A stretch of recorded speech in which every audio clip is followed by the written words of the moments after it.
Hey, what's going on, folks? Happy Friday. It's Larry of Packmasters Dog Training.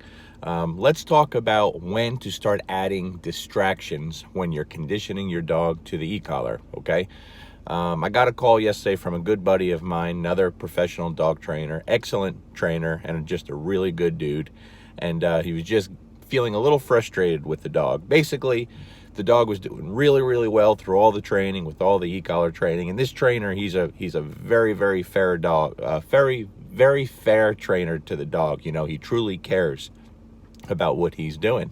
And so he thought he had this dog where he wanted him to be, and then once the dog was off leash out in the woods running around, there was a lot of smells out there, and the dog just wasn't as responsive as he wanted him to be with the e-collar off leash, even moving up higher levels, which he doesn't want to do. So he was real hesitant and wasn't sure what to do. So I said, okay, I've run into this problem, and it is something I don't think we've talked about enough, so let's go over a couple of things, okay? So real quick, let's go over the whole conditioning process. Many people do a few things wrong here that really set back their results. When we start the conditioning process, remember, we're spending at least 2 or 3 days conditioning the dog to the e-collar. That means teaching them what that strange sensation means. That is it, at the lowest level that the dog perceives. At this point, we don't care about obedience, we don't care about commands. The most important thing is to get that dog comfortable with the stimulation of the e-collar at the lowest level perceived, so we can begin to implement it in our training process, okay? So, first couple of days with the conditioning phase, remember, we're doing 4 different things during the conditioning phase. At least I do, all right? So the 4 different things are, number 1, with the dog on a leash. You know, I don't care if you use a 6-foot leash, 10-foot leash, 15-foot leash. For many years, I used the 15-foot lines, but it could be a little pain in the ass, so I kind of switched down to an 8 and a 10-foot line, and it just seems to work out much better for a lot of people, all right? So the 4 different ways we do it is with the dog on the end of a long line. If the dog is away from you, we start after we find the dog's lowest working level. We hold the continuous button down, right? We give the dog the command. So basically, if the dog's name is Rex, we hold the continuous button down. We say, Rex, come. He doesn't know the recall possibly. He definitely doesn't know what the stimulation means. It's going to create confusion. That's why the leash is there. All right, so it's Rex, come. And then with the button held down, if we have to give him a little bit of straight line pressure with the leash to help him, we do that. And the second the dog turns to come your way, not when he gets to you, the second he turns to make the right decision, we mark that with a yes. The dog has to have a marker word. That lets the dog know you just did what I asked, and that marker word should build speed coming to you so we can reward. That's what we use the food for in the beginning, right? We're not going to use food forever, but we make it a very positive association right from the start. That's the first way we use it. The other way, a lot of dogs aren't going to leave your side. They're going to stick next to you, right? We have that problem all the time. People don't know what to do. That's where we add 2 other things. We do the 180 turnarounds, basically where the dog is staying at your side. You start walking, and when you turn 180 degrees to go the opposite direction, as you turn, you just give them a tap tap on the e-collar. No commands, no markers, no rewards. This just starts teaching the dog, when you feel that tap, just turn and follow me. That's it. So again, you're walking, the dog's next to you, you turn 180 degrees, tap tap. That's it. No marker, no reward. Remember that. A lot of you guys are doing this wrong. The other thing you can do when the dog is at your side, again, you're walking, now you're going to use your momentum, right? You're walking at a good pace. You're going to hit the brakes and move right backwards straight. That's going to automatically create distance from the dog. He's going to have to turn to come to you. So as you back up and use that momentum, you can hold a continuous button down and then call the dog, release the button when he turns, mark and reward, right? Or you could do a tap tap there and call it. It doesn't matter. All right. Now, the 4th thing we do, I used to use a command here. You still can, but what I prefer to do these days is when the dog honestly starts to understand just a little bit, when the dog's at the end of a line, you could just give him a tap tap, no command, and help them with a little leash pressure if you have to. And the second that dog turns to come your way, you mark and reward. The second he turns, okay? This starts to teach that dog when he's a far distance away from you and you need him to come to you. If you just give him that tap tap without a command, the default response, like my dog's, is to turn and come to you and check in. What do you need? Very, very effective, right? That's the conditioning process. Now, you could do that for 2 days, 3 days. You could do that for a week. This is where you're using the e-collar every time in those 4 different combinations. This is where you're marking with food in those 4 combinations. Every now and then you're going to run into a dog that won't take food. In that case, you're just not using it. You're still doing the process, and you could just reward with praise, okay? So after the conditioning process, we move into that intermittent phase.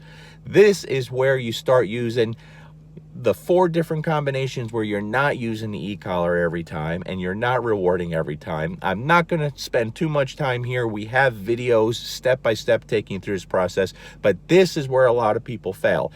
You can't spend too long in this area, guys, in the intermittent phase. This is where the training is really starting to pick up. The dog understands the e-collar very well at this time. Now it's time to start pushing the dog a little bit. And you're still doing this with minimal distractions, if any, all right? So the 4 combinations, again, we're using the e-collar with a reward, just like in the conditioning phase. We're using the e-collar without a reward now. Now we start weaning away from food, right? We're using no e-collar with a reward. And then we're using no e-collar, no reward. 4 different combinations. There are videos explaining that exactly. It's in my book, step for step. We won't go through that too much. Again, this you could start with no distractions. But now, guys, it's time. And by the way, too, this is where you can start adding the e-collar to all the things the dog knows. All the basic commands the dog knows, okay? For me, I'm just not quick to start using it for any kind of corrections. I want the dog to truly understand it before I start implementing it with corrections, okay? Because what you're going to find is if you do that, the things you normally need to correct the dog for start going away very easily. And if not, it's very easy to stop, all right? So now we want to start adding a little distractions. Now, what my buddy ran into, the problem was the dog was doing fantastic with the e-collar, doing fantastic with all the training. And this, my buddy's a very good trainer. So now the dog is out in the woods, running around the woods, right? He gets his nose in a smell. There are a bunch of deer standing there earlier, I guess. And he's calling the dog, and the dog's not responding to the e-collar. So a dog that works on single digits normally is now up on much higher levels. He could see the neck muscles pulsating. He knows he's feeling it, and the dog blows him off. And this is what creates frustration for people. And this is very normal, guys, very common. Here's the thing.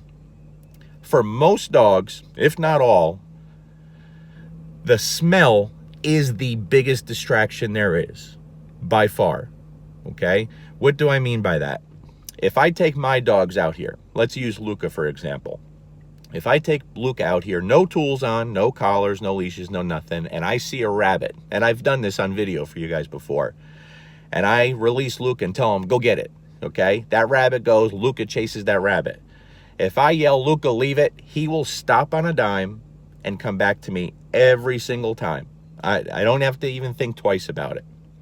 Now, if I let him out in the yard and he goes to the spot where that rabbit was earlier and that smell is in the scent and he's got his nose in the ground and I say, Luca, come. This is the one time and the only time that not just Luca, but all of my dogs will sometimes not respond immediately. They will hesitate and they will take their chances. Okay, I have to say it again. Sometimes I have to repeat myself 2 or 3 times, and then eventually I have to use some spatial pressure, meaning closing that distance, looking like I'm not happy with them, for him to get his nose out of the ground. Because the nose is the strongest scent on a dog, as we all know. And that is the biggest distraction by far. So that can definitely create some issues when you're trying to get your dog away from it, and maybe they're just not ready for that yet to be off leash and respond to that, okay? They're willing to take a correction because that smell is so overwhelming to them. It could be very powerful. Very, very powerful. So what I told my buddy, how we combat that is a few different things. In the intermittent phase, when the dog's doing very well, now it's time to start adding some distractions.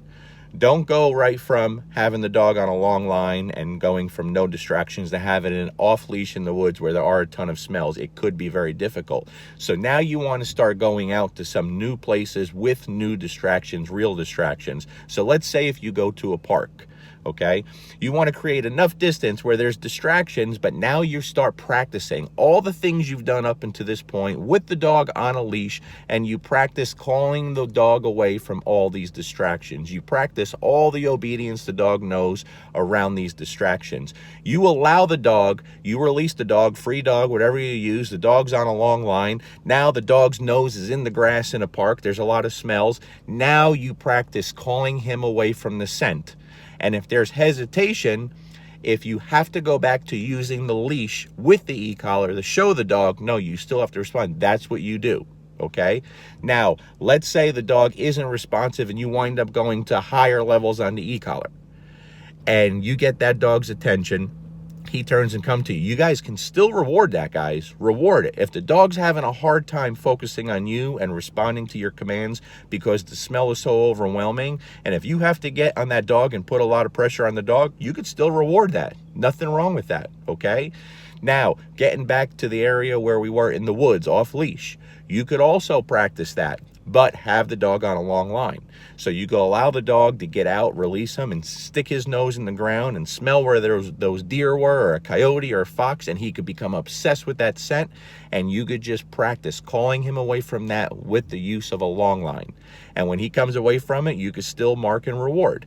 And you have to practice that enough before you have him off leash, okay? Now, once he's off leash, and you know the dog knows this very well, knows the e-collar very well, knows the commands very well. Now, guys, it's time to make the dog do what you want, all right? So when we start off, we start with a lot of motivation, right? We have to motivate the dog. We have to show the dog what we want. We have to teach the dog what we want. And once the dog truly knows what we want, understands the command, now you make the dog do what you want. So you give the dog a chance. You tell the dog, come. If he doesn't come, that's where you reinforce the command. What do I mean by that? Let's go back to that same scenario, okay? You're out in the woods. Your dog is free, running free, because the beautiful thing about proper e-collar training is it provides that beautiful freedom for a dog to run like a dog's supposed to and explore and really get that mental stimulation, that physical stimulation that all dogs need. So now your dog's off leash, he sticks his nose in the ground, and you say, Rex, come. If he doesn't come immediately, that's where you tap the e-collar right after that command. But also, just remember this, if your dog works on single digits when you're training with no distractions, you don't go out on single digits. If your dog works on a number 8, you don't go out on a 15. You don't go out on a 20. Now you have to prepare for what if. Remember, we always be prepared for what if. You have to. And that means you're going to have to reinforce a command when the dog does not respond. And that means your dog's life can depend on it. Also, you have to let him know you don't have a choice. When I ask you to do something, you have to do it. Okay, so you set the e-collar to the appropriate level so you're not searching for levels. You don't give a dog the command and then you're repeating the command and going up, dialing up on the e-collar, going up levels, up levels, up levels. You don't do that, guys, because that is just, he creates a really bad sense of timing. So you set your e-collar high enough to the appropriate level that you know it's going to get your dog's attention. Remember, because the dog understands the stimulation, he understands the command, now he has to comply. It's that simple. It's that simple. So he's off leash, you give the command, you say, Rex, come. If he doesn't come immediately, that's where you tap the e-collar on a higher level, okay? That is a correction for not responding. Now, when you get that dog's attention and he turns and comes to you, reward it. Whether it's with food or praise, whatever, let them know you did a good job, okay? You had to be corrected for not responding, but you'll still get rewarded when you do the right thing. And you practice that stuff, guys, and that's what creates that 100% reliable off-leash dog. But remember, before you introduce a dog to an area like out in the woods, off-leash, that sense of smell is going to be his most difficult distraction to overcome. So prepare him for it. Enjoy your Friday. I hope this helps somebody. Peace.